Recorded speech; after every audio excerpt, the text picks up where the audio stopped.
Hey guys, welcome to government jobs Gyan YouTube channel. Guys, आज की इस वीडियो में हम बात करेंगे राजस्थान रीट मेंस 2025 के new notification online form apply process के बारे में।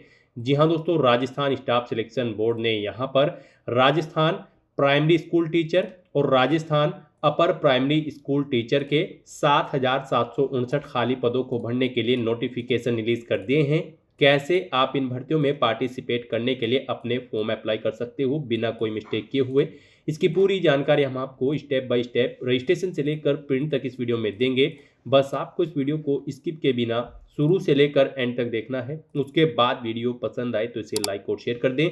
चैनल पर नए हो तो इसे सब्सक्राइब कर लें। साथ ही साथ आपको फॉर्म अप्लाई करते हुए जो जो भी प्रॉब्लम फेस हो रही है उन सभी का हल आपको इस वीडियो में मिल जाएगा। कैसे आपको अपनी क्वालिफिकेशन की डिटेल यहाँ पर प्रोवाइड करानी है, लाइव फोटो आप कैसे कैप्चर करोगे, सभी जानकारी आपको इस वीडियो में मिल जाएगी। बस आपको एंड तक हमारे साथ इस वीडियो में बने रहना है।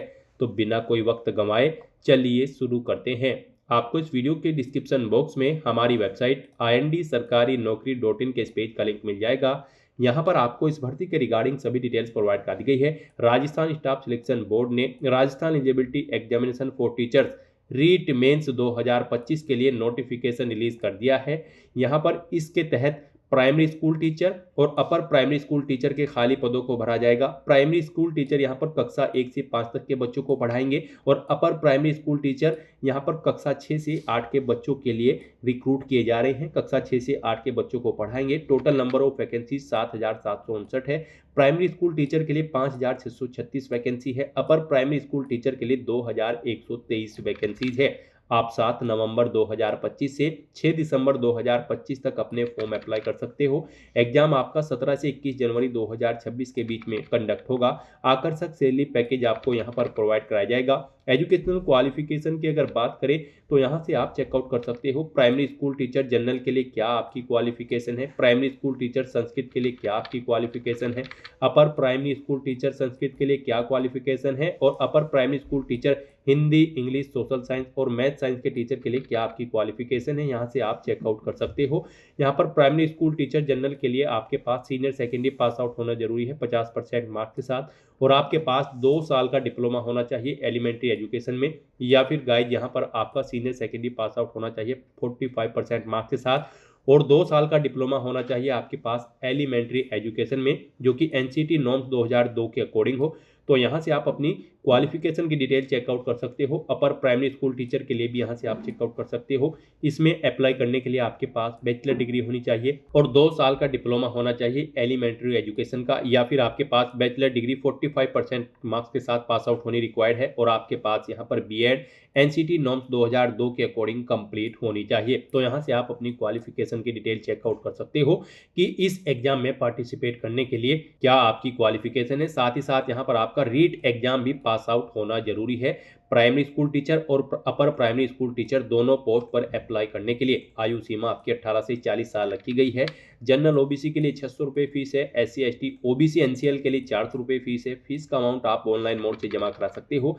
सिलेक्शन आपका रिटन एग्जाम के आधार पर होगा। आप ऑल इंडिया से ऑनलाइन मोड में अप्लाई कर सकते हो। उसके लिए आपको इस पेज को नीचे स्क्रॉल डाउन करना है, इंपॉर्टेंट लिंक सेक्शन में आना है, primary school teacher notification PDF और upper primary school teacher notification PDF link पर क्लिक करके आप इस भर्ती के ऑफिशियल नोटिफिकेशंस को ओपन कर ले और इनमें से आप पूरी डिटेल रीड कर ले। यहाँ पर आपको सभी डिटेल्स प्रोवाइड कर दी गई है कि कक्षा 1 से 5 तक के टीचर्स के लिए क्या आपका एलिजिबिलिटी क्राइटेरिया होना चाहिए, कक्षा 6 से 8 तक के टीचर के लिए क्या आपका एलिजिबिलिटी क्राइटेरिया होना चाहिए, यहाँ पर कक्षा 1 से 5 तक के टीचर के लिए कितनी वैकेंसीज है, कितनी कक्षा 6 से 8 तक के टीचर के लिए वैकेंसीज है, कैसे आप अप्लाई कर सकते हो, कब से कब तक आप अप्लाई कर सकते हो, कक्षा 1 से 6 तक के टीचर्स के लिए क्या आपका एलिजिबिलिटी क्राइटेरिया होना चाहिए और कक्षा 6 से 8 तक के टीचर्स के लिए क्या आपका एलिजिबिलिटी क्राइटेरिया होना चाहिए। पूरी जानकारी आपको इन नोटिफिकेशंस में दे दी गई है। आप सभी डिटेल्स इनमें से रीड करें, उसके बाद अपने फॉर्म अप्लाई कर लें।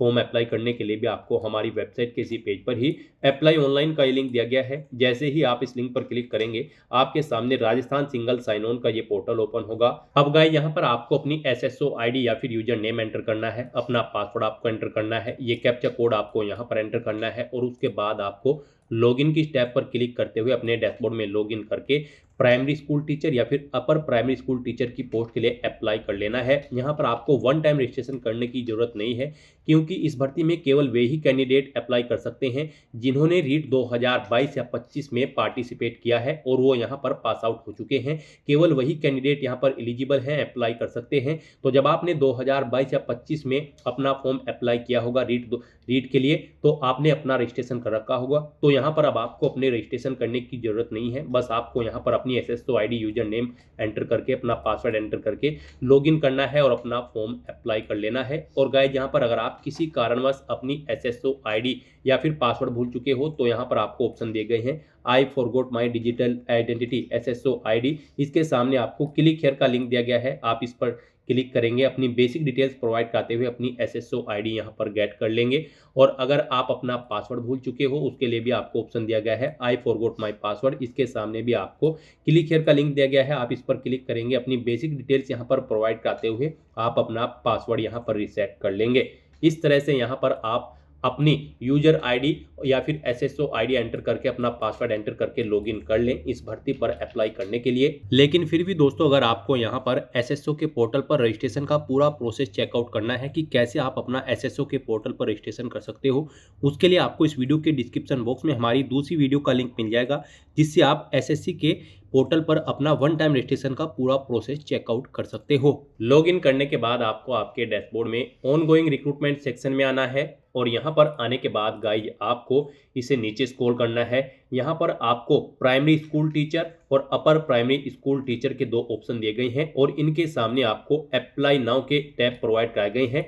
तो यहाँ पर आप प्राइमरी स्कूल टीचर या फिर अपर प्राइमरी स्कूल टीचर जिसके भी लिए अप्लाई करना चाहते हैं उसके सामने आपको अप्लाई नाउ के टैब पर क्लिक करना है। फिर आपके सामने ये पॉपअप शो होगा। यहाँ पर आपसे कहा गया है यहाँ पर केवल वही कैंडिडेट अप्लाई कर सकते हैं प्राइमरी स्कूल टीचर और अपर प्राइमरी स्कूल टीचर की इस भर्ती के लिए जिन्होंने रीट 2022 या फिर रीट 2025 पास आउट कर रखा है, वही कैंडिडेट केवल यहाँ पर एलिजिबल हैं। तो यहाँ पर गाइज अब आपको ओके के इस ऑप्शन पर क्लिक करना है। अगर आपने रीट 2022 या फिर 25 पास आउट कर रखा है तो आप ओके के इस ऑप्शन पर क्लिक करें। नेक्स्ट आपके सामने कुछ इस तरह से इंटरफेस शो होगा। अब यहाँ पर आप जिस भी लेवल की पोस्ट के लिए अप्लाई कर रही हैं, लेवल 1 या फिर लेवल 2, उनके सब्जेक्ट के टीचर्स की पोस्ट यहाँ पर आपको शो कर दी जाएगी। जैसे कि अगर आप प्राइमरी स्कूल टीचर संस्कृत के लिए अप्लाई करना चाहते हैं तो इस ऑप्शन पर क्लिक करें। Primary school teacher level 1 general subject के लिए आप अप्लाई करना चाहते हैं तो इस ऑप्शन पर क्लिक करें। ऐसे ही यहाँ पर अगर आप अपर प्राइमरी स्कूल टीचर की पोस्ट के लिए अप्लाई करेंगे, फिर यहाँ पर आपको सब्जेक्ट टीचिंग के सब्जेक्ट आपको शो कर दी जाएंगे। आप जिस सब्जेक्ट की टीचिंग की पोस्ट के लिए अप्लाई करना चाहते हैं उसके ऊपर आप क्लिक करें और उसके बाद यहाँ पर आपके सामने कुछ इस तरह से इंटरफेस ओपन हो जाएगा। यहाँ पर आपका एप्लीकेशन फॉर्म स्टार्ट हो चुका है। कुछ चीजें यहाँ पर आपको ऑटोमेटिकली फिल मिल गई है जो आपके रजिस्ट्रेशन टाइम पे आपने प्रोवाइड कराई थी, वो यहाँ पर आपको कुछ चीज़ें ऑटोमेटिकली फिल मिल गई है। अब यहाँ पर आने के बाद बस आपको अपनी माता का नाम यहाँ पर एंटर करना है। फिर यहाँ पर आपको अपनी श्रेणी सेलेक्ट कर लेनी है, आप किस श्रेणी से बिलोंग करते हैं। राजस्थान स्टेट से अलग कैंडिडेट अगर अप्लाई करते हैं तो केवल जनरल कैटेगरी कैंडिडेट अप्लाई कर सकते हैं। फिर यहाँ पर अगर आप विशेष दिव्यांगजन श्रेणी के अंतर्गत आते हैं तो यहाँ पर आप ऑप्शन सिलेक्ट करें किस दिव्यांगजन श्रेणी के अंतर्गत आप आते हैं। नहीं आते हैं तो यहाँ पर आप नॉट एप्लीकेबल ऑप्शन सिलेक्ट कर लें। उसके बाद यहाँ पर आपको उप विशेष दिव्यांगजन श्रेणी सिलेक्ट करनी है अगर आप दिव्यांगजन श्रेणी के अंतर्गत आते हो। उसके बाद यहाँ पर आपको अपनी श्रेणी का प्रमाण पत्र संख्या देनी होगी और फिर आपको बताना होगा कि क्या आपको स्रोत लेखक की आवश्यकता है।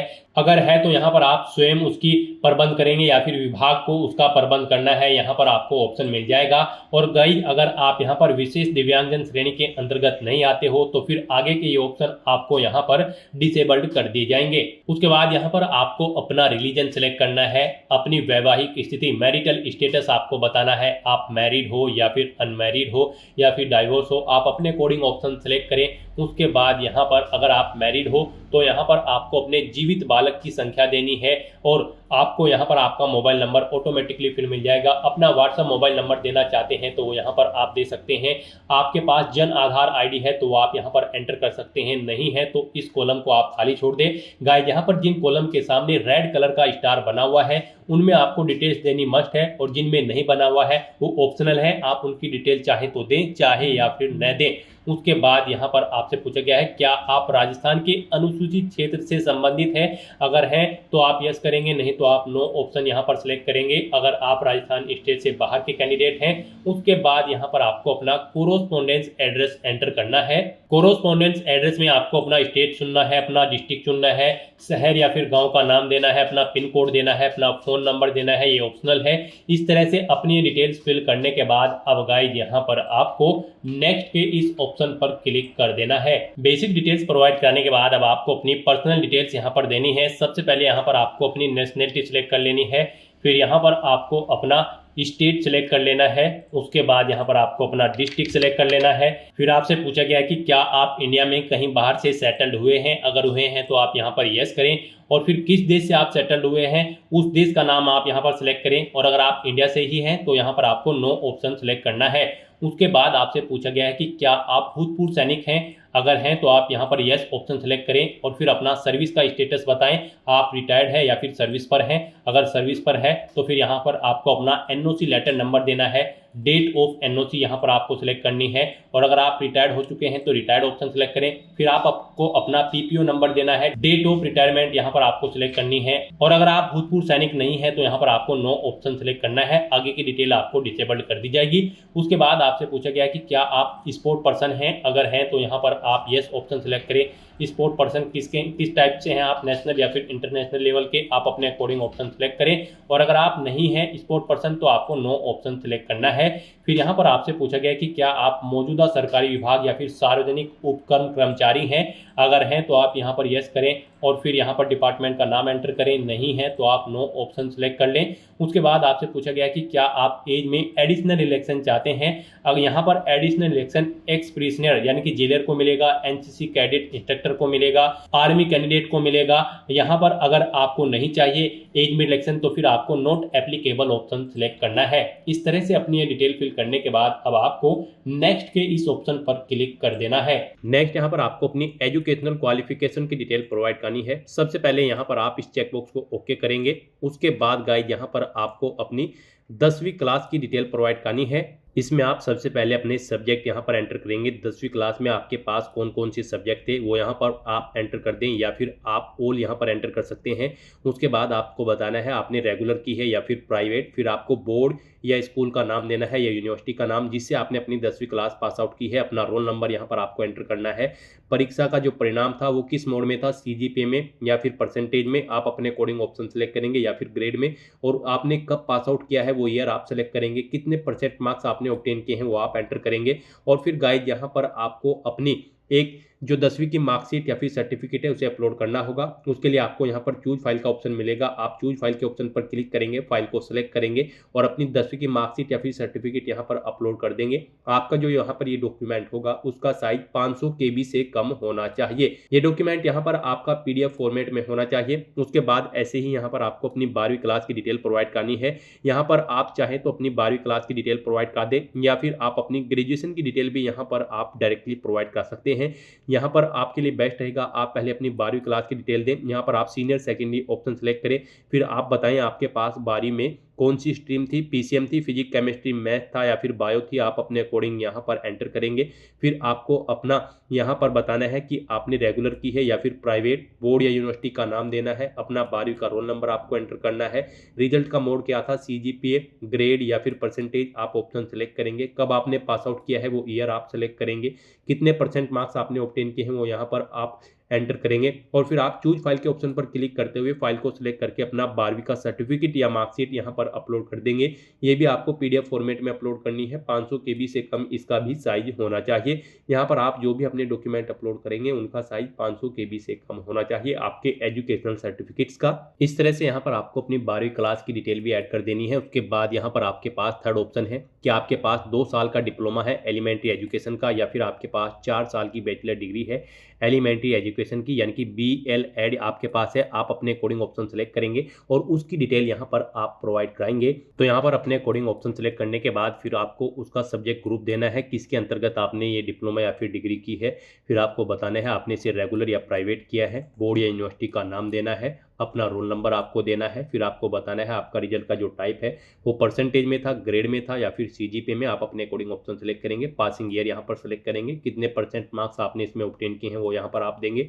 चूज फाइल के ऑप्शन पर क्लिक करेंगे, फाइल को सिलेक्ट करेंगे और अपनी डिग्री या फिर डिप्लोमा यहाँ पर आप अपलोड कर देंगे। उसके बाद फोर्थ ऑप्शन है एनी अदर इक्विवेलेंट का, यानी कि इनके अलावा भी अगर आपके पास इसके इक्विवेलेंट कोई क्वालिफिकेशन है तो उसकी डिटेल आप सेम ऐसे ही यहाँ पर ऐड कर सकते हैं। नहीं है तो इस कॉलम को आप खाली छोड़ दें, ये कंपलसरी नहीं है। यहाँ पर जिनके सामने रेड कलर का स्टार बना हुआ है इन फील्ड्स को भरना आपके लिए कंपलसरी है, इनकी डिटेल आपको देनी होगी।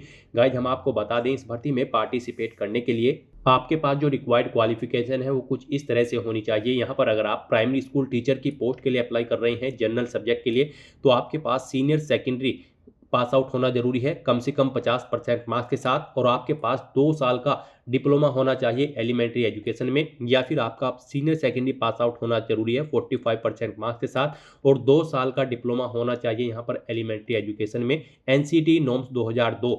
और अगर आपके पास यहाँ पर सीनियर सेकेंडरी पास आउट है 50% मार्क्स के साथ, फिर आपके पास यहाँ पर एक 4 साल की बैचलर डिग्री होनी चाहिए एलिमेंट्री एजुकेशन, यानी कि BL एड होनी आपके पास जरूरी है, या फिर आपके पास बैचलर डिग्री होनी चाहिए और आपके पास 2 साल का डिप्लोमा होना चाहिए एलिमेंट्री एजुकेशन में। साथ ही साथ आपका रीट एग्जाम पास आउट होना जरूरी है। तो यहाँ से आप चेकआउट कर सकते हो, इनमें से कोई भी एक क्वालिफिकेशन आपके पास होनी चाहिए। अगर आप primary school teacher general category के लिए अप्लाई कर रहे हैं और अगर आप प्राइमरी स्कूल टीचर संस्कृत के लिए अप्लाई कर रहे हैं तो आपके पास वरिष्ठ उपाध्याय होना चाहिए आपके पास 50% मार्क्स के साथ, और 2 साल का डिप्लोमा होना चाहिए एलिमेंट्री एजुकेशन में, या फिर आपके पास वरिष्ठ उपाध्याय में 45% मार्क्स होने चाहिए और 2 साल का डिप्लोमा होना चाहिए एलिमेंट्री एजुकेशन एनसीटी नॉर्म्स 2002 के। तो यहाँ से आप चेकआउट कर सकते हो क्या आपकी क्वालिफिकेशन होनी चाहिए। और अगर यहाँ पर आप upper primary school teacher Hindi, English, social science या फिर मैथ साइंस सब्जेक्ट के लिए अप्लाई कर रहे हैं तो इसमें अप्लाई करने के लिए आपके पास बैचलर डिग्री होनी चाहिए प्लस 2 साल का डिप्लोमा होना चाहिए एलिमेंट्री एजुकेशन में, या फिर आपके पास बैचलर डिग्री होनी चाहिए 45% मार्क्स के साथ, और बीएड आपकी पास आउट होना जरूरी है एनसीटी नॉर्म्स 2002 के, या फिर आपके पास सीनियर सेकेंडरी पास आउट होना जरूरी है 50% मार्क्स के साथ, और 4 साल की BL एड या फिर BA या फिर BSc एड कोर्स आपका कंप्लीट होना रिक्वायर्ड है, या फिर आपके पास मास्टर डिग्री होनी चाहिए 55% मार्क्स के साथ, और 3 साल का BEd या फिर MEd कोर्स आपका कंप्लीट किया होना रिक्वायर्ड है। साथ ही साथ आपका रीट एग्जाम पास आउट होना जरूरी है। और अगर आप upper primary school teacher Sanskrit की सब्जेक्ट के लिए अप्लाई कर रहे हैं तो आपके पास शास्त्री की डिग्री होनी चाहिए प्लस 2 साल का डिप्लोमा होना चाहिए एलिमेंट्री एजुकेशन में, या फिर बैचलर डिग्री होनी चाहिए एजुकेशन में यानी कि BEd होनी चाहिए। तो यहाँ से आप अपनी क्वालिफिकेशन चेकआउट कर सकते हो हमारी वेबसाइट के पेज से कि किस पोस्ट पर अप्लाई करने के लिए यहाँ पर क्या आपका एजुकेशनल क्वालिफिकेशन रिक्वायर्ड है, और उसके अकॉर्डिंग यहाँ पर आपको अपनी क्वालिफिकेशन की डिटेल प्रोवाइड कर देनी है। और उसके बाद यहाँ पर आपको डिपार्टमेंट की प्रेफरेंस देनी है। यहाँ पर आप एलिमेंट्री एजुकेशन को फर्स्ट नंबर पर प्रेफरेंस देना चाहते हैं या फिर संस्कृत एजुकेशन को आप फर्स्ट नंबर पर प्रेफरेंस देना चाहते हैं। आप जिस एजुकेशन को जिस नंबर पर प्रेफरेंस देना चाहते हैं उसके सामने 1 या 2 यहाँ पर आप एंटर करेंगे। इस तरह से अपनी सभी डिटेल्स प्रोवाइड करने के बाद आपको फिर नेक्स्ट के इस ऑप्शन पर क्लिक करना है। फिर यहाँ पर आप आइडेंटिफिकेशन एंड इनक्लोजर के सेक्शन में आ जाएंगे। अब यहाँ पर आपको अपना लाइव फोटो कैप्चर करना है और अपने सिग्नेचर आपको अपलोड करने हैं। फोटो कैप्चर करने के लिए यहाँ पर आपको कुछ इंस्ट्रक्शन दिए गए हैं, आपको इन्हें केयरफुली रीड आउट करना है। उसके बाद आपको अपना फोटो कैप्चर करना है। फोटो कैप्चर करते समय यहाँ पर आपको 5 सेकंड के टाइमर के पश्चात अपनी पलक 2 या 3 बार झपकानी है। यदि आपकी फोटो बंद आंख के साथ कैप्चर होती है तो आपको दोबारा से अपनी फोटो कैप्चर करनी होगी। और फोटो कैप्चर करते समय यहाँ पर आपको सीधा कैमरे की तरफ देखना है। यदि आप चश्मे का इस्तेमाल करते हैं तो आपको अपना फोटो चश्मे के साथ ही लेना है, परंतु इस बात का आपको ध्यान रखना होगा कि चश्मे पर रोशनी के कारण फोटो अस्पष्ट अथवा चमक के साथ कैप्चर ना हो। साथ ही साथ यहाँ पर आप सुनिश्चित करेंगे कि लाइव फोटो साफ एवं पर्याप्त रोशनी में पृष्ठभूमि के साथ ली गई है एवं धुंधली अथवा अंधकार में ब्लड डार्क नहीं होनी चाहिए आपको फोटो। जब तक फोटो स्पष्ट न हो आपको बार बार फोटो को कैप्चर करते रहना है, परंतु एक बार फाइनल सबमिट किए जाने के बाद आपको दोबारा से फोटो कैप्चर करने का अवसर नहीं दिया जाएगा। तो यहाँ पर आपको इन इंस्ट्रक्शन को ध्यान में रखते हुए अपना लाइव फोटो कैप्चर करना है। उसके लिए यहाँ पर आपको इस चेकबॉक्स को ओके करना है कि मैंने ऊपर के सभी इंस्ट्रक्शंस केयरफुली रीड कर लिए हैं, और फिर यहाँ पर आपको अपना फोटो कैप्चर करना है। तो यहाँ पर अपना फोटो कैप्चर करने के लिए आपको टेक फोटो के ऑप्शन पर क्लिक करना है और अपने वेब कैमरा या फिर मोबाइल फोन के थ्रू आपको अपना लाइव फोटो यहाँ पर कैप्चर कर लेना है। उसके बाद आपको अपने सिग्नेचर यहाँ पर अपलोड करने हैं।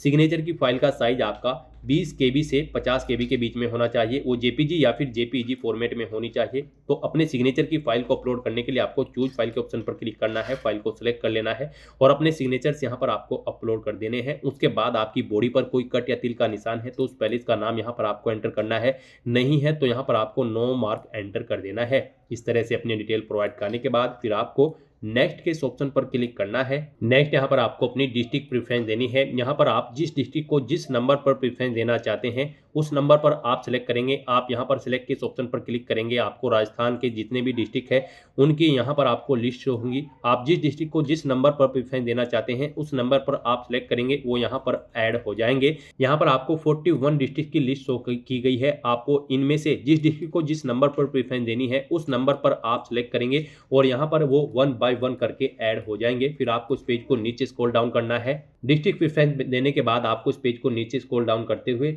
नेक्स्ट के इस ऑप्शन पर क्लिक करना है। नेक्स्ट आपको आपके एप्लीकेशन फॉर्म का पूरा प्रीव्यू शो कर दिया गया है। आपको सभी डिटेल्स केयरफुली चेकआउट करनी है। पेज को नीचे स्क्रॉल डाउन करना है, डिक्लेरेशन सेक्शन में आना है, इस चेकबॉक्स को आपको ओके करना है।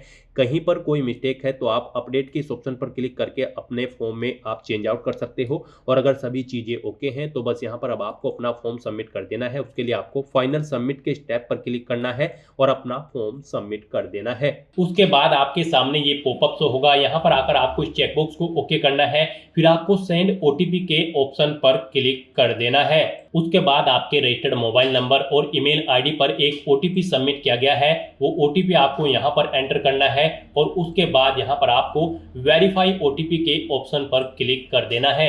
इस तरह से यहाँ पर आपका एप्लीकेशन फॉर्म सक्सेसफुली सबमिट हो चुका है। अब यहाँ पर प्रिंट के इस ऑप्शन पर क्लिक करके आप अपने एप्लीकेशन फॉर्म का एक हार्ड कॉपी प्रिंट आउट ले सकते हो, फ्यूचर यूज के लिए, फ्यूचर रेफरेंस के लिए। तो दोस्तों ऐसे आप रीट मेंस 2025 का फॉर्म अप्लाई कर सकते हो बिना कोई मिस्टेक किए हुए। आज की इस वीडियो में बस इतना ही। आई होप ये वीडियो आपको पसंद आई होगी। अगर पसंद आई हो तो इसे लाइक और शेयर करें। चैनल पर नए हो तो इसे सब्सक्राइब कर लें। Thanks for watching.